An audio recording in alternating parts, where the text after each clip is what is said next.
Welcome to another edition of Expanding Mind. I'm your host, Eric Davis, continuing our conversations about the cultures of consciousness.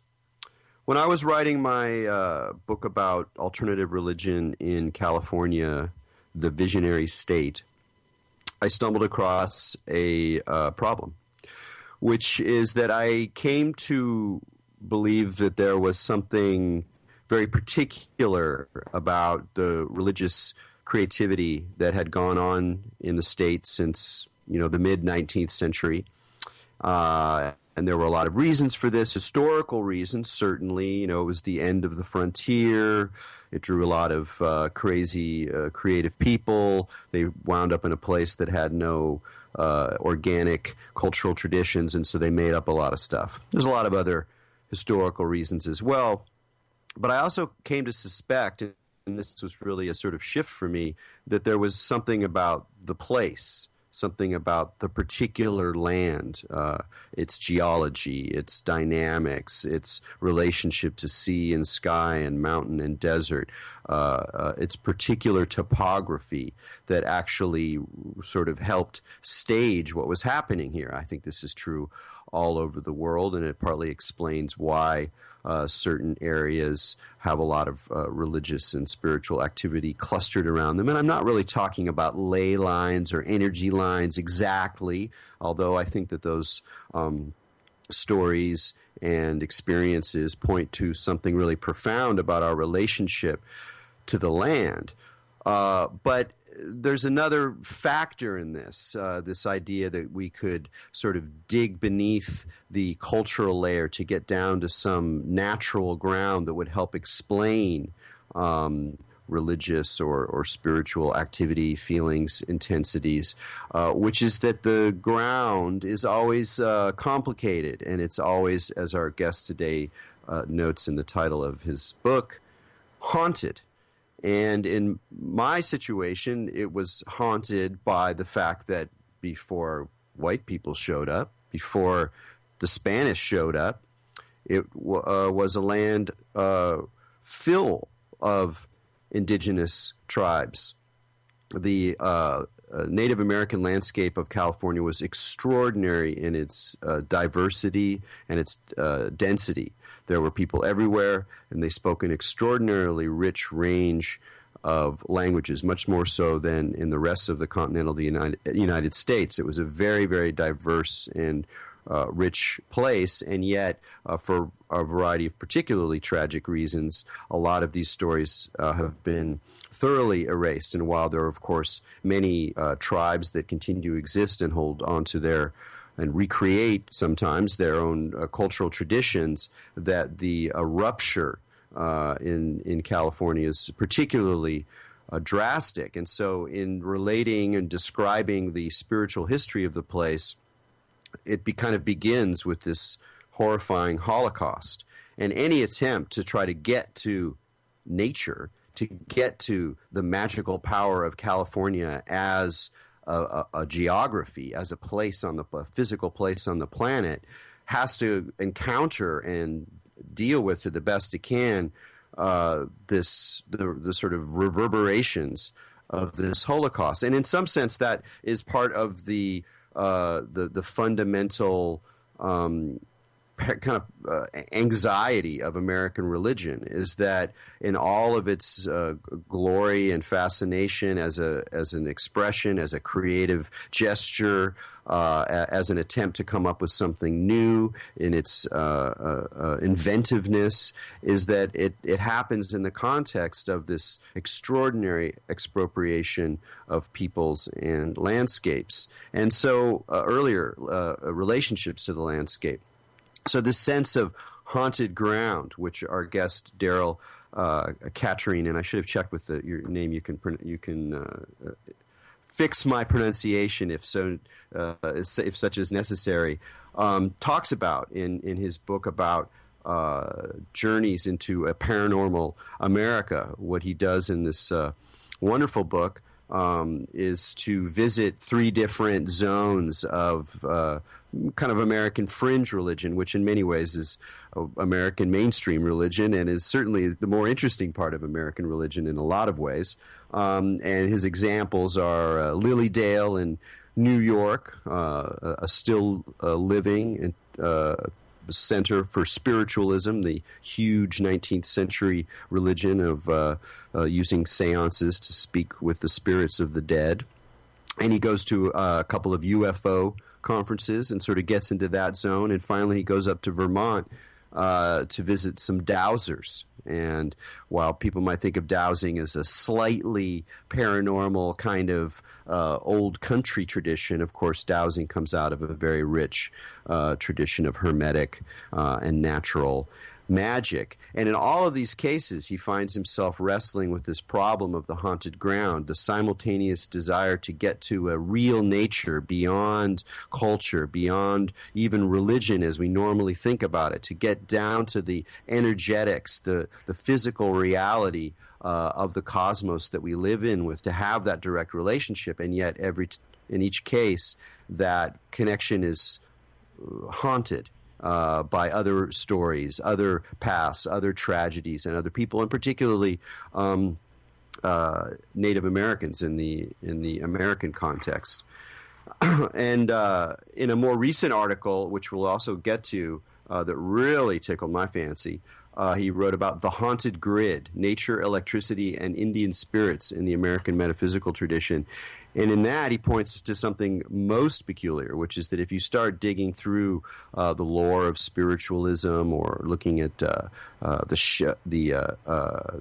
Shakers in the 19th century, you'll find that there's the tradition, which lives large in today's ayahuasca culture and in the New Age and in neo-shamanism, the tradition of Anglo-Americans and other non-indigenous folk encountering native spirits and receiving wisdom or wrestling with native cosmologies goes way back to the beginnings of the Republic. But he discovered something else, or rather elaborates something other people have talked about, but that I didn't really know about, is that in a lot of these accounts, particularly in the 19th century, the spirits of Native Americans are mixed up with, of all things, technology, ideas about technology, about electromagnetic devices, spiritual telegraphs, occult radios, and other sorts of devices.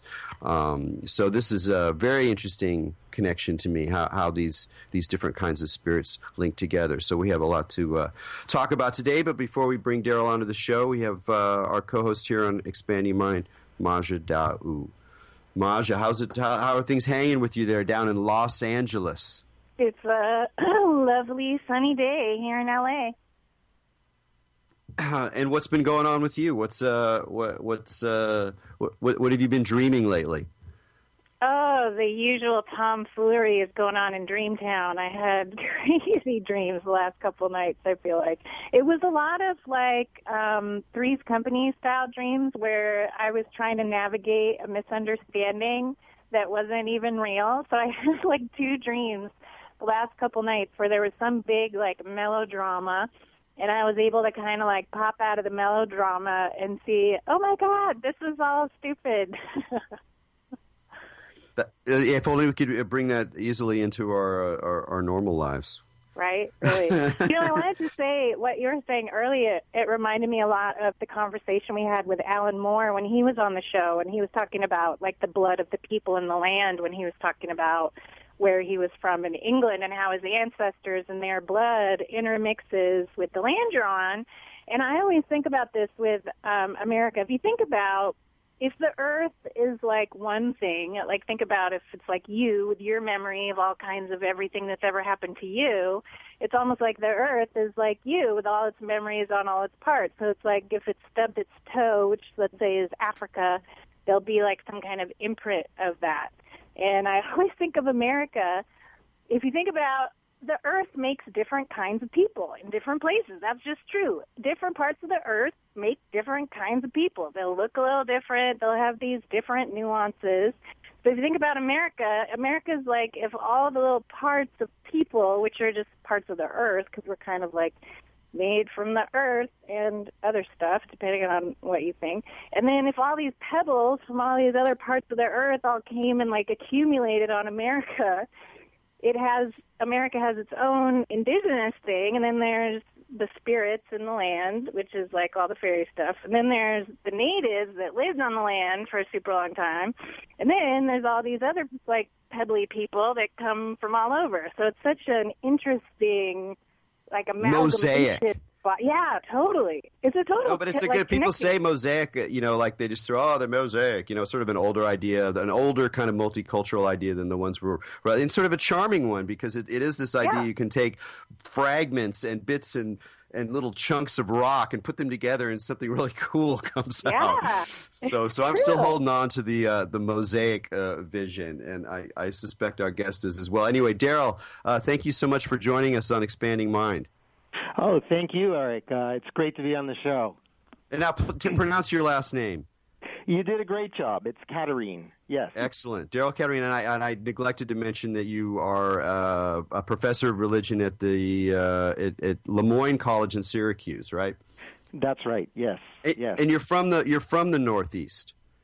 I am. I grew up in northern New England, in New Hampshire, and I loved all the things you were saying in the beginning, talking about my book and articles and such. I guess you could say I grew up in what Grail Marcus once called the old weird America, at least on my mom's side, which I would describe as a veneer of white Anglo-Saxon Protestant sensibility haunted by something that's never talked about. It's kind of Stephen King's America, too. So, well, how did you I would like to talk more about that because I'm really fascinated by that mixture. I mean, was it a kind of Scots-Irish style? Was it even more polyglot? Was it this sort of mixture of all sorts of different peoples and lore that sort of had this Anglo-Protestant veneer? What was that old weird America that you carry to some degree? Right. Well, in my own case, my father's side is Italian, so it's even stranger. It's a Catholic Protestant sort of thing. On my mom's side, though, that family has been here since the 1600s. There's a lot of Scottish actually that runs through family line, and but growing up, actually not so much growing up in New England, but I moved away to California to do graduate school work, and I came back and taught in New Hampshire for a while. And as an adult, as an older person, it just struck me as very strange that there was this culture built in New England, especially in the North, very, very WASP, very Protestant, very staid, and there was absolutely no acknowledgement anywhere of, as you were saying before, what was here before. And I write about this in the section of my book where I'm talking about dowsing because I come back to this, but what really kind of flipped the switch for me in terms of this haunted ground stuff was encountering these anomalous stone structures in the land of northern New England, things like cairns and standing stone circles and such that have been there for hundreds of years. Nobody knows where they came, who built them, and it was just a very vivid and physicalized reminder that there was a lot of other things going on in that place that were not acknowledged by the culture that's there. I mean, I'd grown up there. I'd never heard of these things, so it was just doubly strange.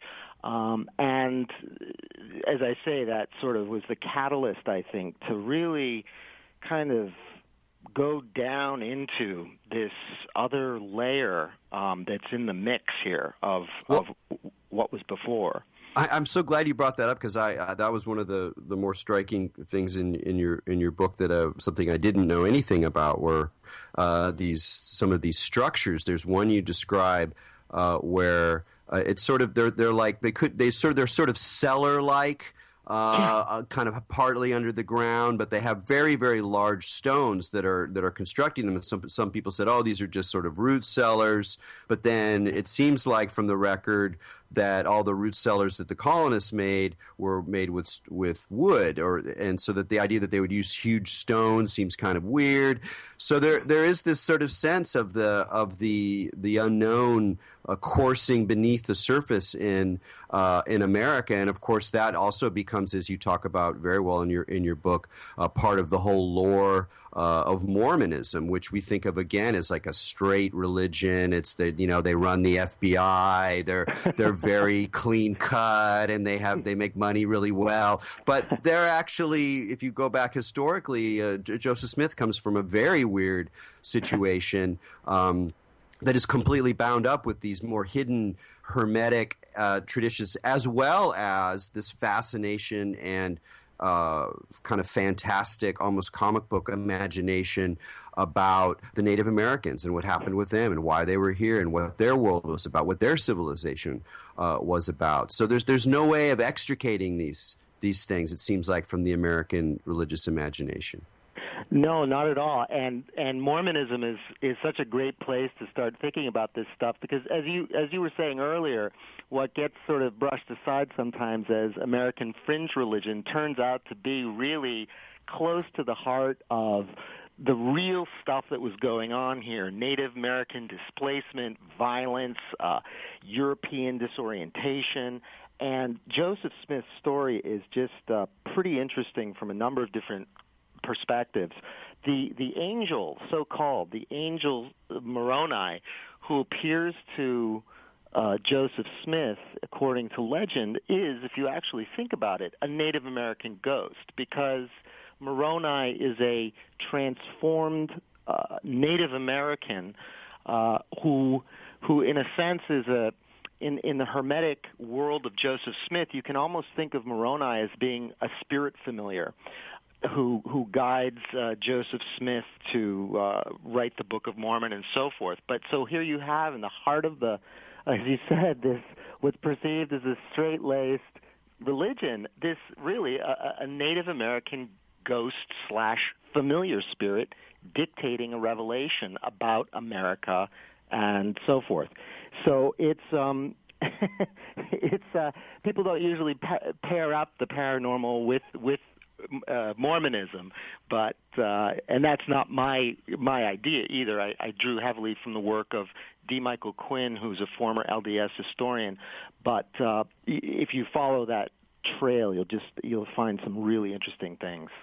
So I'm curious, when you decided to write your book and you picked these three zones, the spiritualism enclave in New York, the UFO scene out west, and the dowsing folks. What was it that drew you? Because it's not a normal academic book. You're not just laying out tons of theory in a kind of dry way. It's a very personal story. You describe your encounters, your confusions, the look and feel of the place. I mean, you're really on a journey. You're on a search, and part of it is to just find out what's going on with these scenes. But there's something more going on there. So I'm kind of curious, like, how you sort of launched into the project, which is really this sort of ongoing, journey of discovery. Absolutely. Two parts to that answer, I suppose. The first part is, in my field of American religion, there's a lot of great stuff on individual movements within the and here I pause. I've never found a good word, a good category, the paranormal, the metaphysical, what have you.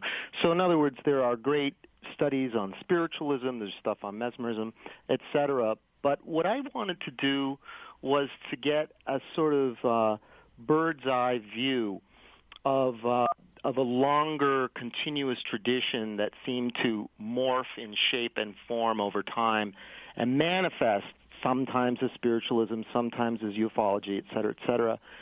So in some sense, my choice was dictated by the logistics of ethnography. So my original idea was to do something on chasing crop circles, and as a colleague pointed out to me, they'd probably be gone before I got there. So I had to think about places that had some stability, that were open and public, where I could visit easily. And so the three that I write about in my book, as you said, Lilydale, which is a community of mediums here in upstate New York, the Roswell UFO Festival, and the American Society of Dowsers Conference in Vermont. Those were just three of the places that I visited and spent the most time, I should say. I also dipped into West Virginia, to where the Mothman allegedly was seen back in the 60s, and Edgar Casey's homeland in Kentucky, and a lot of other places as well. So I was looking at first I wanted to find deeper patterns or deeper connections, a general picture that I couldn't find in the literature. And then the second part of the answer, as you say, the book was it was very difficult to write the book in any other way besides an ongoing narrative, because what I didn't want to do and what I don't want to do is to kind of give a ready-made explanation or academic argument about what's really going on with these things. So I spent a year or two. I would write these drafts of the book, and they didn't capture the feeling tone of these places. The academic prose was too rigid. It was too formal. And I was really trying or hoping to capture, indeed, a kind of weirdness to these movements and to this phenomena, the ineffability. And so when I started writing as a narrator as opposed to an academic professional, then it started to flow. The prose started to happen. And on a deeper conceptual level, I also began to realize that my work as an academic, as an ethnographer, is really not so different than what dowsers are doing or what spiritualists are doing. I'm in the profession of giving an illusory solidity to a world that is really quite ephemeral and shifting, and indeed, I think, quite unknowable in certain areas. So not only was I narrating, but as you said, I was at points trying to be really transparent about my own uncertainty and my own surprise. So that's how it came out, and that's what's in print now. So, yeah. The thing about that really intrigues me is just that notion of like how to write as a journalist or as a scholar who's moving through texts and using concepts to explain, to clarify, and at the same time at the heart of it to keep the uncertainty alive and productive. Yes. And that's a really interesting challenge because you gotta it's like this knife edge between you can't there's no way out. You can't you can't decide the phenomenon's real and go over to the other side and then you write as if it's real because it doesn't look like that's exactly what's going on, and yet to fall on a side of explanation or the kind of illusion of knowing exactly what's going on is also sort of an error. So it's quite an interesting alchemy to try to pull off, and as you said, it's appropriate to the material at hand. And so one question is, what do you think you learned by physically going to these places and interacting with, the sort of random group of people who one runs into when you visit sites, as opposed to just reading and going online or reading books? What did you learn that sort of shifted your sense of what your overall topic was? Right. Well, I'd like to elaborate on the great things you were saying in the beginning of the show about the what should you say? The spirits of place, Rupert Sheldrake's morphogenetic field. I couldn't use that term, but by going to places, I do believe, as Maja was saying a few minutes ago, I'm very persuaded by the the Native American idea that not only does the land have a presence and an influence on the people who live in a place, but also what the people do in that place affect the spirit of the site. So there's a kind of two-way back and forth thing going on. And the overarching theme, sadly, it didn't matter where I was within the borders of the continental United States. Not only was it a feeling, it was writ large in the symbolism of these places. It was like the aftershock or the reverberation of violence and death, which is the very real underside, right, of not only American history but colonial history. But I think particularly in the North American part of the world, United States and Canada, I mean, we're really talking about, we paved over the place and called it nature, and sort of went from there. And I'm laughing. Probably I shouldn't be laughing, but sort of gallows humor. But so, in other words, what I felt and what I saw and what I heard people talk about in these veiled ways, that was what was interesting about it to me. So, in other words, dowsers don't talk about the violence of the Native Americans, or ufologists don't talk about that. But instead, you have, for example, what's going on with these experiences that people have of being abducted by alien others. These narratives, for just to take this as one example, these narratives bear striking resemblance to the early captivity narratives that the English colonists were writing in the colonial context of being kidnapped and tortured by Indians and coming back transformed. Spiritualism is a really, really good example. Not so much today, although it does continue, but in the 19th century, as you were saying about the ayahuasca folks, et cetera, everyone has this Indian spirit guide, and they're clearly caricatured. They're clearly of the time. So it's, again, to go back to my my old weird American upbringing, once again I found myself amidst people who were talking about something that they couldn't quite name, but they were kind of getting close. So it was about innuendo or allusion or stuff like this. And part of my job was to try to lift that out and make it a little bit clearer.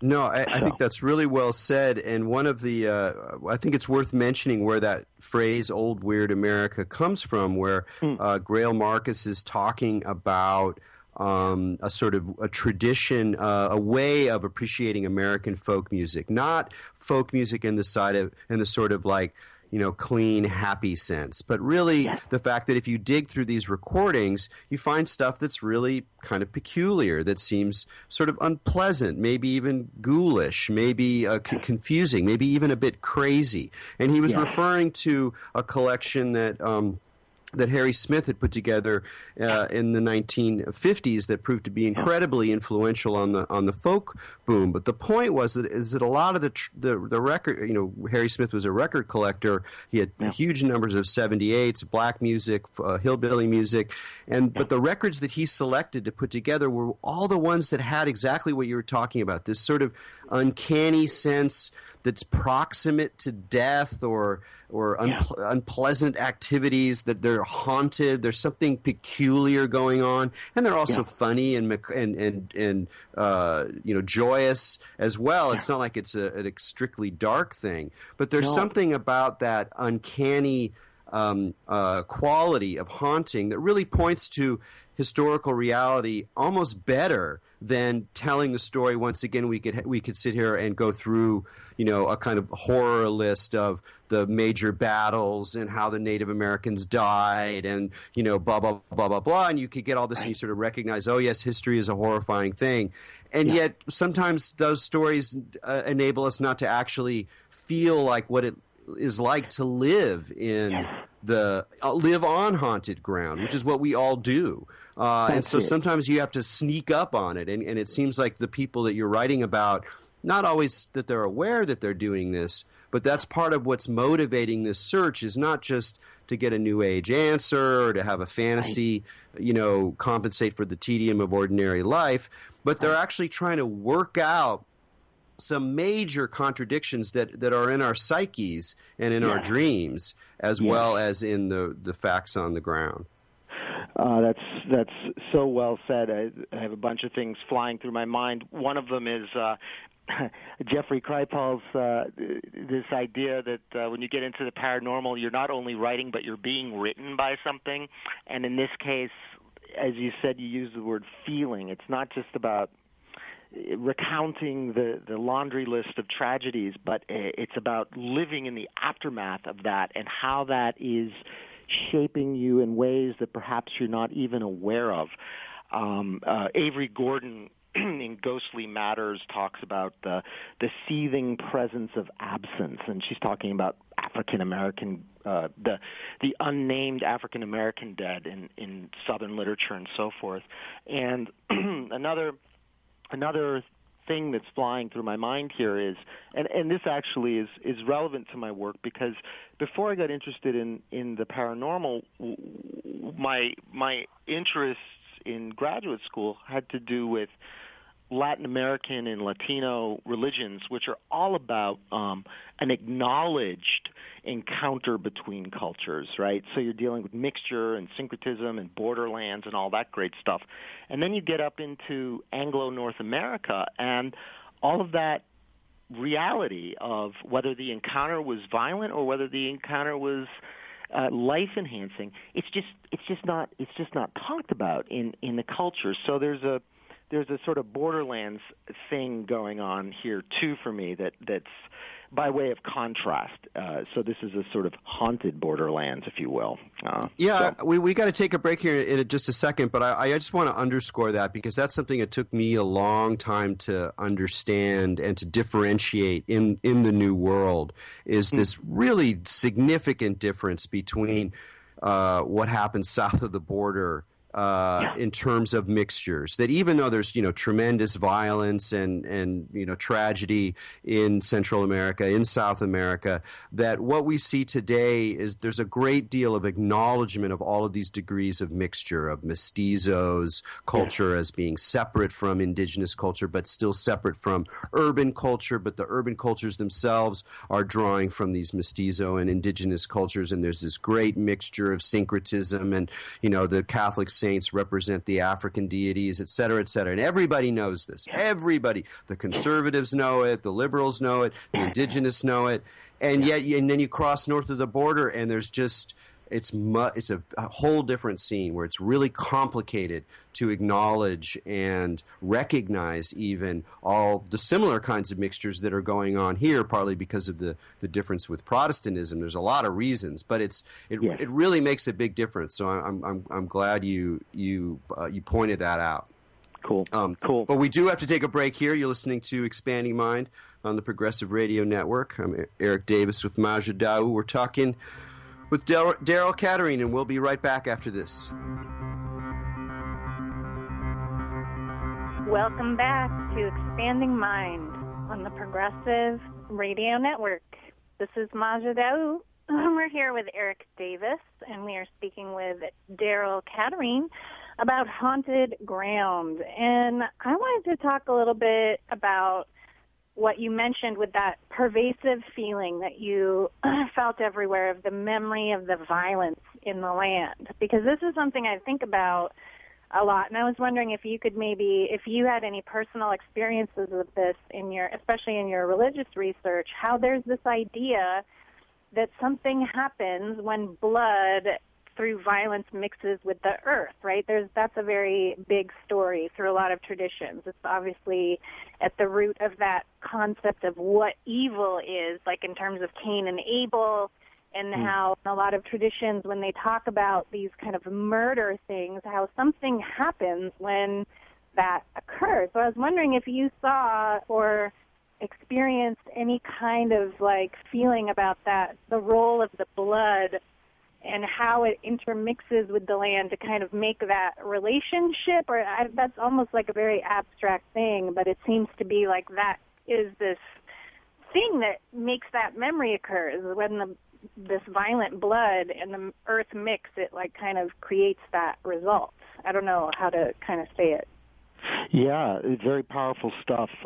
I guess part of the answer would go back, as I was talking initially about just growing up in New England, and I guess I'd have to think a little bit about the blood in particular, but this feeling of, as Erik was saying before, it's not overwhelmingly horrible or anything, but right. a kind of, but there's a lingering. Something's wrong, something's off. It's hard to feel peaceful in some places, and I mentioned Stephen King before. I actually really think that Stephen King, being from Maine, being from northern New England, taps into that energetic trace. So yeah, that's one thing I would say. The other thing is, it's a sort of a non sequitur, but it's very, very much related. Is I'm finally living in a part of the world here in upstate New York where there's still a very viable and visible native presence, and the local Onondaga nation here outside of Syracuse is starting a new cultural center called the Skannon Center, and Skannon is an Onondaga word for good mind, sort of whole mind. And I think their vision is to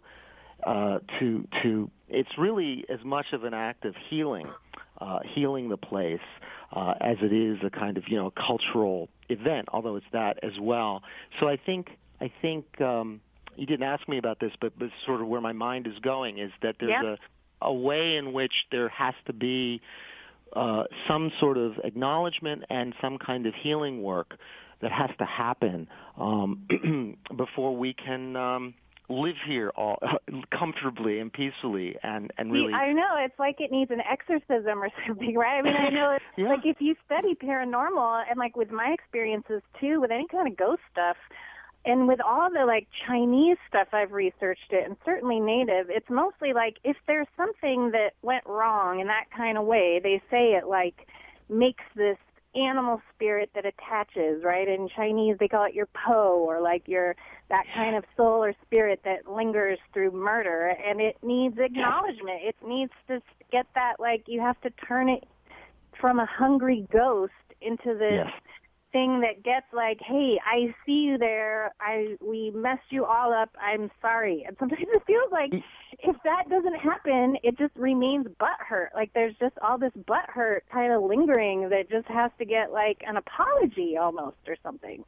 We're in agreement. It's funny you should say hungry ghost too, because that's how I think about it actually a lot, is that, sometimes the energy is malevolent, and sometimes it's just that, maybe it's reflected in this awful American thing of we have so much abundance and yet everyone's sort of starving to death, Yeah. So figuratively as well, unfortunately, it's literally, but, there's an addictive kind of disease that afflicts the culture so many times. And I think that resonates with that idea of the hungry ghosts not being propitiated. I really like that. Yeah. Yeah, I mean, I think about that politically in terms of this, the idea of, it's been really stuck in my head about the idea of the Truth and Reconciliation Committee, which had this very powerful expression in a number of different places, but particularly in South Africa.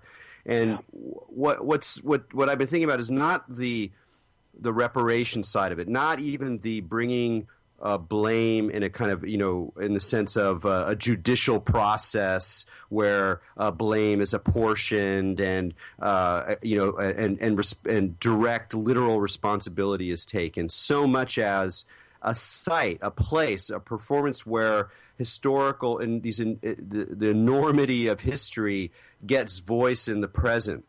And looking at all this, all the incredibly difficult things that are happening with race in America that have always been happening, but have come to public consciousness in the last few months through these tragedies and through the reactions to them and all of this sort of stuff that's been stirred up by it. And I sometimes think it's like, and I don't know what it would look like. I don't know if it's possible, but it's. I'm not thinking here about reparations or the proper way to literalize the problem. It's almost the opposite, as to how to acknowledge the metaphors, the ghosts, the intangible psychic residue of the horrors of slavery, of the horrors of the indigenous Holocaust, if you want to think about it that way. And any number of other historical events, not to, again, apportion blame, the white people, it's all your fault, privilege, da-da-da. But there's some other kind of acknowledgement, some other kind of recognition. And I do think that is a lot what's going on with actual ghosts and hauntings, that a lot of that stuff really is some kind of echo in the mind, in the place, in history of these tragic events that just by their very nature, historical trauma is not... It doesn't just disappear. Those traumatic waves, they echo, they reverberate, they're in our minds, they're in our behaviors. And so sort of bringing some of that more open, more uncertain, more sensitive kind of mind, the mind that you bring to these paranormal groups, or that people who are thinking, people who are also into these things, who are, themselves trying to navigate through the spectral aspects of the world, that it is partly tuning in and acknowledging, and to some degree, perhaps healing in relationship to these huge historical traumas, rather than pretending we can just ignore them or move on, or even just apportion blame as if that's going to be the answer. So it's a difficult work, but it seems like something that people are aware of. I mean, this cultural center you're talking about, it's there partly to not just do what they want to do, but to respond to this historical situation, which is, of course, so overwhelming. Absolutely. You use the word trauma so many times, and I think that there is a traumatic dimension to our country, others as well. But and one of the things too is that we're all bound up in it together. So in other words, I'm not trying to do that sort of thing where it's white people hurt too kind of thing. But but there is a sense in which we've all gotten hit by the shrapnel in some way, and I think the dominant culture sometimes has a difficulty in admitting its vulnerability, in admitting its weakness, and in admitting its woundedness. I think of Jimmy Carter's malaise speech, and he got run out of town for saying Americans are depressed, But I think so. Again, there's the ethnic consideration here, that all of these movements that I'm looking at are coming predominantly out of a European American culture, which is really interesting to me. It's that culture is trying to work out something in relation to this trauma too.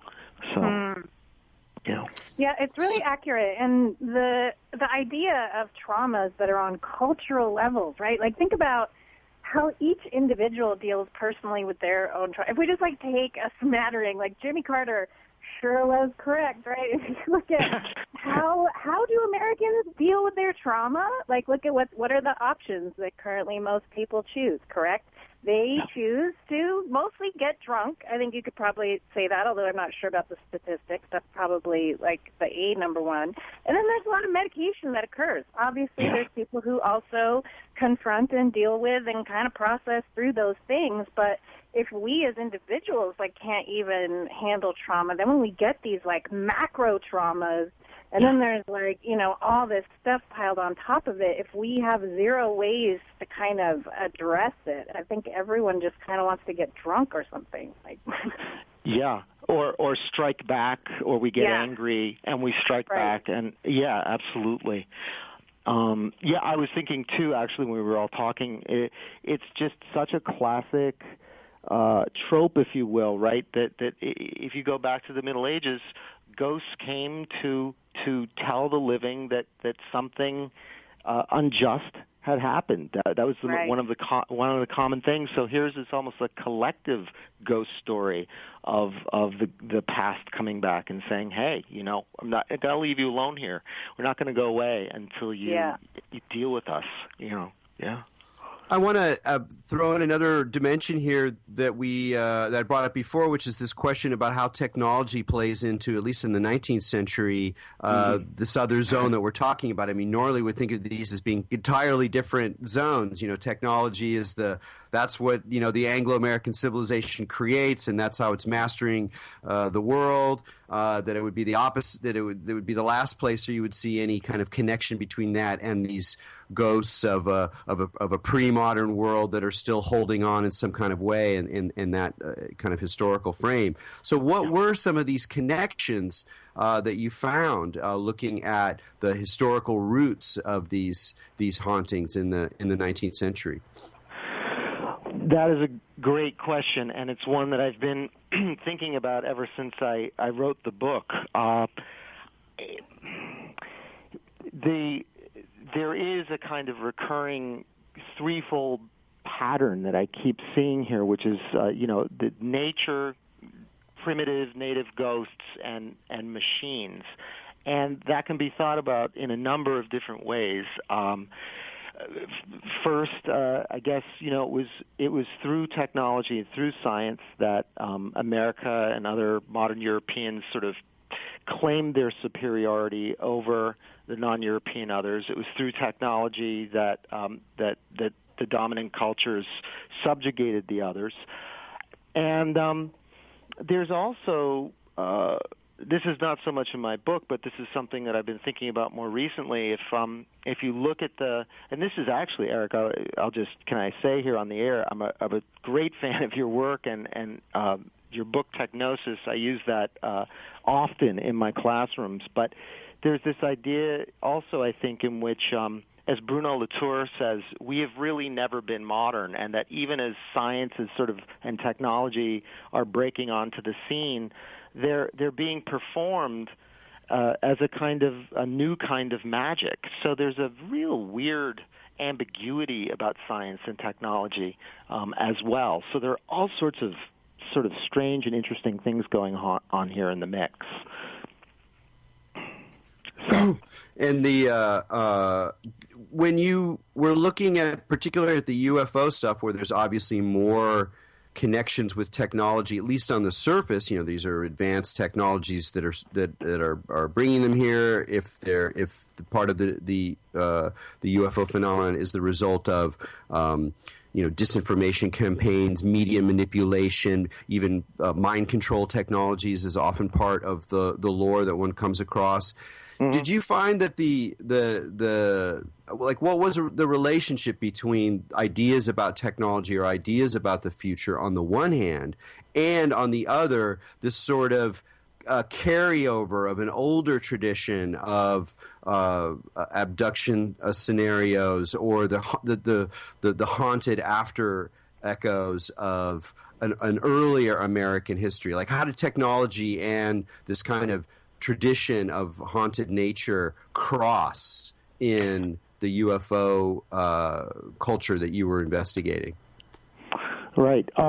Well, in two ways. First, there's a kind of mythology going on of the primitive scientist, or the ancient scientific culture that was lost, and that is now, through our own cultural efforts, being rediscovered. And as part of that, this is not so much ufology. My mind's going in a couple of different ways, but let me just say more generally that throughout a lot of these metaphysical paranormal movements, the medium or the dowser or even the mesmerist is thinking about him or herself as being a kind of hybrid primitive modern magician. There's a kind of very liminal kind of identity of a mesmerist or a medium or of a dowser as a sort of return of the primitive, but with new and improved technology. I can clarify that if you need. So. Yeah, no, that's a good connection. Like in a way, what it sounds like you're talking about is that a lot of what we see in contemporary, let's call it, I don't know, again, what do you call it, metaphysical, new age, paranormal? Let's say paranormal. That there's this sense that there's a return to a pre-modern worldview where there's access to energy, there's access to different dimensions of reality, there are access to different incorporeal beings, to the power of the elements, towards intuition, to dream, all of that. And yet there's a difference, there's a twist, there's a shift where there's somehow the aspects of the rational tradition of technology, of science, of systems, of certain ways of interpreting scientific reality kind of have changed that. So there's a new sort of mixture going on, a new kind of hybrid. Is that sort of what you're talking about? That's exactly what I'm talking about. It's almost as if to say, I'm thinking about, okay, so let's look at mesmerism, for example. And James Esdale was a British doctor who practiced mesmerism in colonial India, and he used mesmerism to anesthetize Indian patients. He would present what he was doing as a kind of a Western form of Hindu magic, a kind of almost like a new and improved version. Or also from the mesmeric tradition, James Braid, who actually invented the term hypnotism, wrote a whole history of hypnosis in which things like yogic techniques and so forth, shamanic techniques from other cultures were written about as the sort of prelude or the background to what finally culminated as hypnotism.